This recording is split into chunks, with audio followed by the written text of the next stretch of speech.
ഇതേ മോളെ ഇത് ഞങ്ങളെ നാടൻ ഓട്ടുപോള ചുടുന്നേ.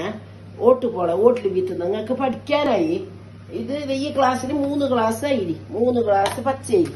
അത് കാറ്റേ പൊതിർത്തിട്ട് വെച്ചത് 4 മണിക്കൂർ പൊതിർത്തിട്ട് വെച്ച അരി മോളെ. 4 ഗ്ലാസ് അരിക്ക് 2 പാട്ട ചോറ്. ഈ പാട്ടക്ക് 2 പാട്ട 4 ഗ്ലാസ്സിന്. അപ്പൊ നിങ്ങൾ കുറച്ചാക്കുന്നെങ്കിൽ ഇതിന്റെ ഹാഫ് ആയിക്കോ. 1 ഗ്ലാസ്സിനെങ്കിൽ ആ ക്ലാസ്സിൽ തന്നെ 1 ഗ്ലാസ് കിട്ടോ. പാകത്തിനുള്ള ഉപ്പ് ഇട്ടിട്ട് ഇത് 2 ഇതായിട്ട് ഇറക്കണം. 2 ട്രിപ്പായിട്ട് ഇറക്കണം. കുറേ ഇടണ്ട മോളെ. കുറേ തേങ്ങ ഇട്ടെങ്കിൽ നല്ലോണം കഴിക്കുകയോ. കുറേ തേങ്ങ വേണ്ട. ഓരോരു ട്രിപ്പിന് ഇതച്ച ഓരോരു പൊടി നമ്മളെ കയ്യിൽ പിടിച്ച ഇത്ര മതി. ഇതാ ഒരു ട്രിപ്പ് അയച്ചിട്ടുണ്ട്.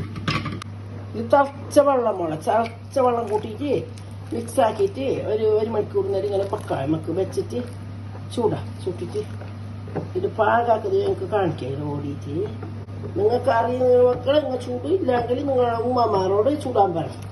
ആർക്കും ചൂടാ. എങ്ങനത്തെ ആപ്പും ഏതപ്പും ചൂടുന്നതിനൊന്നും മോശമില്ല. പിന്നെ എൻ്റെ മരിയോളല്ലോ ഇതെല്ലാം നോക്കി പഠിക്കുന്നേ. ഒന്ന് പഠിച്ചിട്ട് അവളല്ലോ ഞങ്ങൾ എൻ്റെ മോളെ പോലെ തന്നെ ഉണ്ടായില്ല പുറത്ത് ഇതാക്കുന്ന പഠിക്കുന്നതല്ലോ. മോളും അങ്ങനെ ഉമ്മക്ക് ഒരു മോള്. അപ്പൊ മോൾക്ക് പണി പഠിപ്പിച്ചിട്ട് എൻ്റെ മോളെ പോലെ തന്നെ ഇപ്പൊ എൻ്റെ ഒക്കെ കൂടിയിട്ടെല്ലാം പഠിക്കുന്നുണ്ട് അത്ര. അപ്പൊ അങ്ങനെ കാട്ടിയത് കലക്കിയിട്ടെല്ലാം എല്ലാം ആയിട്ടാകുമ്പോ അപ്പം നോക്കിയിട്ട് നമുക്ക് കട്ടി ഉണ്ടെങ്കിൽ ലേശം വെള്ളം കൂട്ടാം. ഇല്ലെങ്കിൽ ഇതന്നെ ഇതിന്റെ പാകം ഇതന്നെ. ഇതാ മുമ്പേ എല്ലാത്തിലും പലഹാരം ഉണ്ടാക്കുന്ന ആളന്നെ.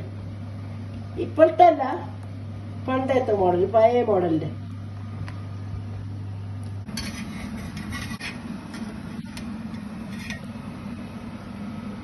അതിങ്ങനെ തോർത്തോളം തുണിയായി പറ്റിയിട്ടുണ്ടെങ്കിൽ തോർത്തോളം എന്തെങ്കിലും പാക്കുണ്ടെങ്കിൽ ഇങ്ങനെ നല്ല കൊടുക്കണം.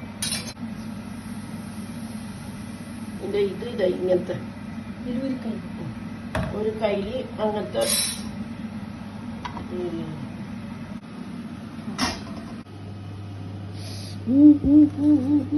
ഇതാ മക്കളെ. ഇത് നിങ്ങൾക്ക് കാട്ടിക്കാൻ വേണ്ടി ഞാൻ തുന്നല്ല അരി ഭക്ഷണം. ഞാൻ എന്റെ രാത്രിയത്തെ ഭക്ഷണം ഇത് ഇതാ ഉണ്ടാ.